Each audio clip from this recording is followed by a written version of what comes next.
Good morning student. अभी हम लोग इकोनॉमिक्स पढ़ने जा रहे हैं। इकोनॉमिक्स में 4th चैप्टर उत्पादन फलन हम लोग पढ़ रहे थे।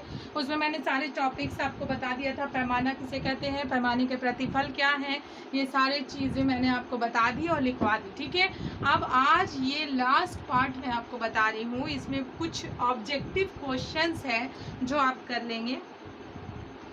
सबसे पहले है रिक्त स्थानों की पूर्ति करें। ये रिक्त स्थानों की पूर्ति करना तो नहीं आता है, लेकिन हाँ ऑब्जेक्टिव क्वेश्चंस आते हैं, तो ऑब्जेक्टिव क्वेश्चंस में भी इसी टाइप के क्वेश्चन पूछे जाते हैं। ठीक है, तो आप पहला नंबर करके क्वेश्चन लिखना स्टार्ट कीजिए। ये 1 नंबर का क्वेश्चन है, 1 नंबर का क्वेश्चन है। पहला नंबर लिखिए, उत्पादन के साधन की एक अतिरिक्त इकाई लगाने से जो उत्पादन प्राप्त होता है उसे डैश कहते हैं। उत्पादन के साधन की एक अतिरिक्त इकाई लगाने से जो उत्पादन प्राप्त होता है उसे सीमांत उत्पादन कहते हैं। ठीक है, सीमांत उत्पादन का एक लाइन का आंसर भी यही हो जाएगा कि उत्पादन के साधन की एक अतिरिक्त इकाई लगाने से जो उत्पादन प्राप्त होता है उसे सीमांत उत्पादन कहते हैं। दूसरा देखिए, 5 इकाइयों का कुल उत्पादन 25 तथा 6 इकाइयों का कुल उत्पादन 32 है, तो सीमांत उत्पादन डैश होगा।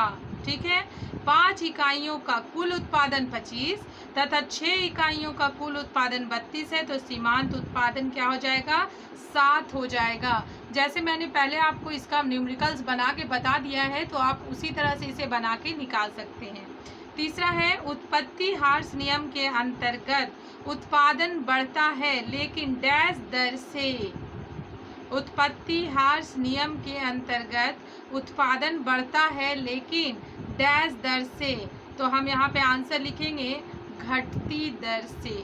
ठीक है, उत्पत्ति हार्स नियम के अंतर्गत उत्पादन बढ़ता है लेकिन घटती दर से। फोर्थ है, उत्पत्ति समता नियम के अंतर्गत, उत्पत्ति समता नियम के अंतर्गत उत्पादन बढ़ता है लेकिन समान दर से। ठीक है, उत्पत्ति हार्स नियम के अंतर्गत उत्पादन बढ़ता है लेकिन घटती दर से, और उत्पत्ति समता नियम के अंतर्गत उत्पादन बढ़ता है लेकिन समान दर से, और उत्पत्ति वृद्धि नियम मुख्यतः डैश में लागू होता है। बताइए, उत्पत्ति वृद्धि नियम किस में लागू होता है, उद्योगों में लागू होता है। फिर अब हम लोग देखते हैं ऑब्जेक्टिव क्वेश्चन, उत्पादन में साधन की एक अतिरिक्त इकाई लगाने से, उत्पादन में साधन की एक अतिरिक्त इकाई लगाने से जो उत्पादन प्राप्त होता है उसे क्या कहते हैं, सीमांत उत्पादन। नेक्स्ट देखिए, किसी साधन की 5 इकाइयों से कुल उत्पादन 25 इकाइयों का होता है, और जब साधन की 6ठी इकाई लगाई जाती है तो कुल उत्पादन बढ़कर 32 इकाई हो जाता है, तो ऐसी अवस्था में सीमांत उत्पादन होगा। ठीक है, जैसे अभी हम लोग ने क्वेश्चन देखा था फिल इन द ब्लैंक्स में, सेम क्वेश्चन था, किसी साधन की 5 इकाई से कुल उत्पादन 25 और किसी साधन की 6 इकाई से कुल उत्पादन 32 हो जाता है, तो आप बताइए कि ऐसी अवस्था में सीमांत उत्पादन कितना होगा। तो ऐसी अवस्था में सीमांत उत्पादन 7 होगा। ठीक है, कुल उत्पादन में परिवर्तनशील साधन की इकाइयों से भाग देने पर प्राप्त होता है। कुल उत्पादन में परिवर्तनशील साधन की इकाइयों से भाग देने पर प्राप्त होता है, तो आप यहाँ पे आंसर लिख सकते हैं औसत उत्पादन। कुल उत्पादन को जब हम लोग एल से भाग दिए थे, पीछे की वीडियोस में मैंने पूरे न्यूमेरिकल्स वैल्यू और इसका फार्मूला बता दिया है, जिसके हिसाब से ये ऑब्जेक्टिव सॉल्व हो रहे हैं। मैंने आपको बताया था कि कुल उत्पादन में जब हम लोग परिवर्तनशील इकाई की लागत से भाग देते हैं तो औसत उत्पादन उत्पन्न हो जाता है। परिवर्तनशील अनुपातों का नियम क्या है, परिवर्तनशील अनुपातों की धारणा पर, ठीक है, परिवर्तनशील अनुपातों का नियम आधारित होता है। क्वेश्चन है परिवर्तनशील अनुपातों का नियम आधारित होता है, तो हम इसमें जो भी ऑप्शन दिया हुआ है हमें लिखना है परिवर्तनशील अनुपातों की धारणा पर। नेक्स्ट है, आधुनिक अर्थशास्त्रियों ने उत्पादन फलन की व्याख्या के लिए प्रतिपादित किया है। आधुनिक अर्थशास्त्रियों ने उत्पादन फलन की व्याख्या के लिए प्रतिपादित किया है। 6 नंबर का देखेंगे आप, परिवर्तनशील अनुपातों का नियम। आधुनिक अर्थशास्त्रियों ने उत्पादन फलन की व्याख्या के लिए परिवर्तनशील अनुपातों का नियम प्रारंभ किया है। 7 नंबर देखते हैं, दीर्घकालीन उत्पादन फलन का संबंध है। दीर्घकालीन उत्पादन फलन का संबंध किससे होता है? दीर्घकालीन उत्पादन फलन का संबंध पैमाने के प्रतिफल के नियम से होता है। दीर्घकालीन उत्पादन फलन का संबंध पैमाने के प्रतिफल के नियम से होता है। ठीक है, नेक्स्ट देखते हैं, उत्पत्ति ह्रास नियम के अंतर्गत उत्पादन बढ़ता है पर उत्पत्ति ह्रास नियम के अंतर्गत उत्पादन बढ़ता है पर किससे बढ़ता है? घटती हुई दरों से बढ़ता है। हमें पता है हम डेप्रिसिएशन कब चार्ज करते हैं? ह्रास नियम किसे कहते हैं? डेप्रिसिएशन को। तो ह्रास नियम के अनुसार हम हर सालाना घटती हुई चीज़ों पे डेप्रिसिएशन निकालते हैं। तो यहाँ पे पूछ रहा, उत्पत्ति ह्रास नियम के अंतर्गत उत्पादन बढ़ता है घटती हुई दरों पर। ठीक है, चलिए मैं आपको थोड़ा सा यहाँ पे डेप्रिसिएशन या ह्रास के बारे में बता देती हूँ। जब हम लोग अपने बिजनेस में कोई सामान लेते हैं या कोई बड़ी मशीनरी लगाते हैं, मान लीजिए ये मशीनरी का वैल्यू तय कर दिया गया है कि ये मशीनरी 10 सालों में पूरी तरह से समाप्त हो जाएगी, मतलब मशीनरी का जो मूल्य है वो 10 सालों में खत्म हो जाएगा। तो 10 साल के बाद हमें फिर एक नई मशीनरी की ज़रूरत पड़ेगी। अगर उस वक्त हम फिर उतना पैसा निकाल कर मशीनरी खरीदते हैं तो हमारी बिजनेस की जो हालत है वो थोड़ी सी प्रॉब्लम वाली हो जाएगी। ठीक है, अचानक से बिजनेस से बहुत बड़ा अमाउंट निकाल लेना अच्छा नहीं होता।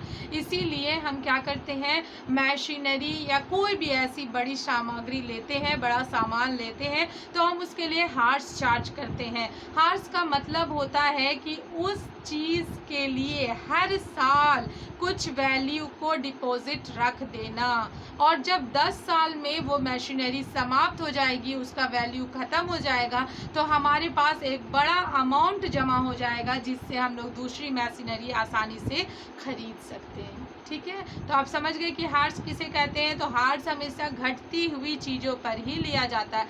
जब मान लीजिए मशीनरी जब हम लोग फर्स्ट टाइम लिए, जिस वक्त हमने मशीनरी लिया उस वक्त उसका वैल्यू 10 लाख रुपए है, लेकिन जैसे जैसे साल ख़त्म होते जाएगा, 1 साल बीत गया, हम 9 लाख रुपये पे उसका डेप्रिसिएशन चार्ज करेंगे, फिर 1 साल बीत गया तो 8 लाख रुपये पे उसका डेप्रिसिएशन चार्ज करेंगे। मतलब हर साल दर साल उसका वैल्यू क्या होते जाएगा, कम होते जाएगा, क्योंकि उसका साल कम होते जाएगा, वो घिसता जाएगा और धीरे धीरे 10 साल में पूरी तरह से समाप्त हो जाएगा। ठीक है, नेक्स्ट देखिए, उत्पत्ति समता नियम के अंतर्गत उत्पादन बढ़ता है किंतु उत्पत्ति समता नियम के अंतर्गत उत्पादन बढ़ता है किंतु सामान्य दर से।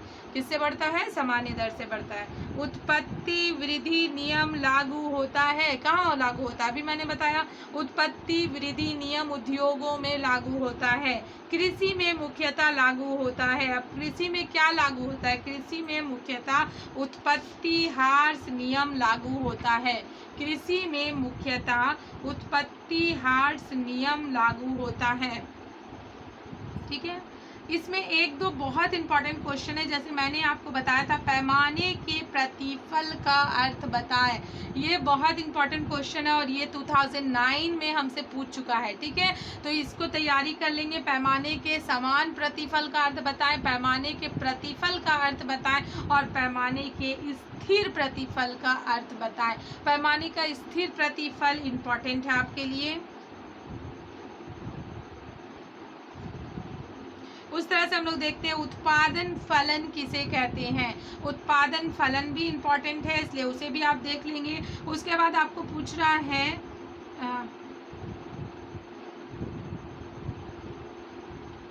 जैसे जैसे उत्पादन में वृद्धि की जाती है, औसत कुल लागत और औसत परिवर्तित लागत के बीच अंतर कम हो जाता है और अंत में घटकर शून्य हो जाता है। ध्यान दीजिएगा, जैसे जैसे उत्पादन में वृद्धि की जाती है, औसत कुल लागत और औसत परिवर्तित लागत के बीच अंतर कम होता जाता है और अंत में यह घटकर शून्य हो जाता है। ये पूछ रहा आपको कारण देते हुए बताइए कि निम्नलिखित कथन सही है या गलत है। मैंने आपको बहुत अच्छे से समझा दिया था, एक फिगर के द्वारा समझाया था कि उत्पादन में वृद्धि जो की जाती है उससे औसत कुल लागत बढ़ती है और औसत परिवर्तित लागत के बीच कितना अंतर होता है। तो आप इस वीडियोस को देख लीजिएगा और इस आंसर को बना लीजिएगा, ठीक है। इसमें जितने भी ऑब्जेक्टिव क्वेश्चन थे इंपॉर्टेंट वो मैंने आपको दे दिया है। कल से हम लोग नया चैप्टर स्टार्ट करेंगे जिसका नाम है पूर्ति की रेखा एवं पूर्ति की लोच।